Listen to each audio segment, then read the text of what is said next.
FEMA's latest BRIC Notice of Funding opportunity is out, and it's a major opportunity for communities looking to invest in resilience.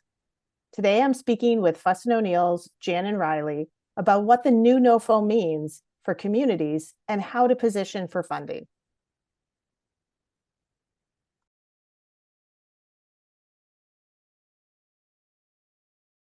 So Janan, thanks for joining today, and I'd like to ask you a few questions about BRIC. So what exactly is the BRIC NOFO and what's new this year? Yeah, great question, Diane. So a NOFO is a notice of funding opportunity, and it's the way that many federal grant opportunities are shared.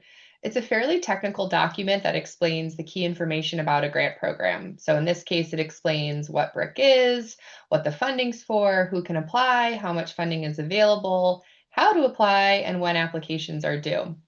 It also has a little bit of information about how applications will be evaluated and scored. And so essentially, BRIC is a non-disaster grant program to reduce risk to natural hazards with a focus on infrastructure risk reduction and reducing future natural disaster costs. And so what's new this year? We have about $1 billion of funding available, and it's available across 3 buckets. One bucket is a state, territory, tribal set aside, which essentially gives each state $112 million to allocate to projects that meet their priorities as long as they meet the program requirements. There's also funding specifically for building code activities. That's called the Building Code Plus Up bucket. And then the majority of the rest of the funding is available in a national competition. The big change this year is that there's no funding for hazard mitigation plan updates, and really that there's this focus on infrastructure resilience. And project scoping studies or plans all have to connect to that infrastructure resilience piece.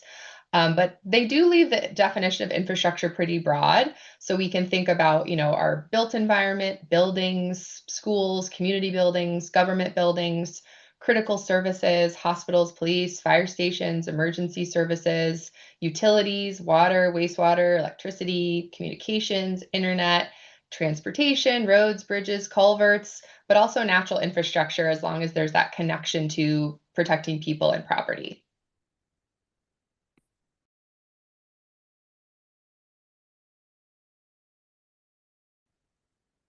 So Janan, can you explain a little bit about what it means to be a sub-applicant and what the sub-applicant process looks like? Yeah, definitely. So a sub-applicant is usually a local municipality, so a town, a city, a county, and they're the ones who actually have the mitigation project that they want to implement. The sub-applicant is responsible for coming up with the cost share for the project. Typically for FEMA grants like this one for BRIC, it's 25% of the total project cost. And then the sub-applicant is usually developing and submitting that application for the project they want to do to their state. The sub-applicant becomes a subrecipient. It's just, technical words when you actually get the grant if you're selected, and then you're responsible for tracking the work and tracking the expenses, working with your state to, request the funding and demonstrate that the work is being completed following those grant program requirements. It does take time and capacity. We want to be transparent about that. There is funding available through the grant program to help offset some of those activities through management costs. So up to 5% of the project cost can be submitted to help you manage the grant, and that has 100% cost share. So there is money to support that, but there is work in developing that application, writing that application proposal for FEMA, which is a bit arduous, we'll be honest. But again, you're getting this benefit of 3/4 of your project costs covered to be able to do that risk reduction activity that your community needs.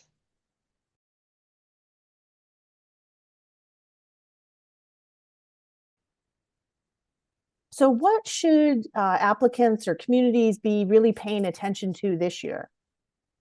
Yeah, good question. So it's pretty clear from both the name of the grant and what's in the NOFO, like this year really is focusing on infrastructure, risk reduction, and still considering future conditions. Mm-hmm. So in my mind, the core tenets of the program are all still there. It just has some different framing. Again, like that risk reduction is really there. So thinking about telling a story with your application. Why is this project important? Who does it benefit? How does it save taxpayer money in the future and reduce risk to your community and your residents? Why is it important, and how do you know? Why is this the right solution for your community, and who benefits? And projects can still include a lot of the same criteria and same elements that we've had in the past. Those are all still eligible. You can still have nature-based solutions. You can still think about benefiting communities that are more vulnerable or have historically been left out of some of these types of projects. You just want to shift the wording in your application a little bit. So using terms like green infrastructure, natural infrastructure, really thinking about that risk reduction, cost-effective mitigation if you're talking about nature-based solutions, and then using terms like impoverished communities, most at-risk communities, risk reduction for, again, that long-term cost savings to the public, to your community. So in my mind, the same goals are there, same types of projects, just some different framing. And then the other piece that, again, I think hasn't changed, but is definitely emphasized more this year is clear scope and budget so that you are really focusing on projects that can be implemented. FEMA wants to fund and wants to help you fund projects that can actually be shovel ready and do that risk reduction. So, someone should be able to review the application, and that's what I used to do at FEMA, and understand what you want to do and why. If the designs aren't there, if the permitting isn't clear, if the what your actual project isn't clear in the application, that makes it really hard to implement. It makes it hard to review, and it leads to long times with FEMA and with your state to process those applications. So that's clearly really key this year. Projects that are clear, projects that can be implemented, or clear steps that will get you to a project that you can implement, whether that's, updating your design, doing your permitting, identifying the permitting needs, identifying the level of risk reduction that you're going to be implementing it to, or actually having a project that's ready to be built.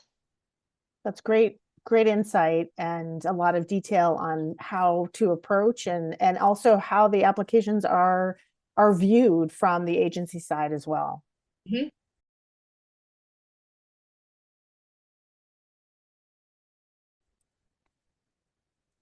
So now that we've talked a little bit about what's in the NOFO, what's different from prior years, what should communities, potential applicants be thinking about in terms of timeline and the actions they should be taking right now?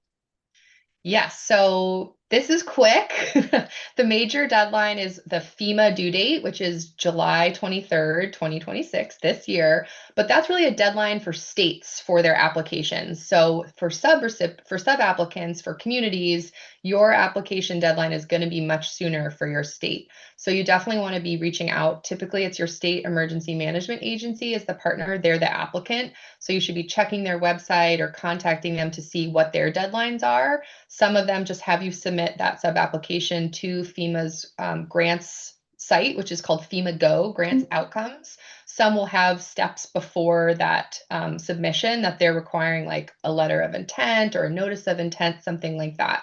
And a lot of states, including in New England, where we do a lot of our work, their states are offering webinars, some office hours, so you can drop in and ask questions. But I think the key thing is, if you're interested, definitely start working on that application. Reach out to your state, reach out to a consulting firm or a partner firm that that can help you start developing your application materials, because there are a lot of components that you need to start working on, and they're not something that you can do the night before the submission is due.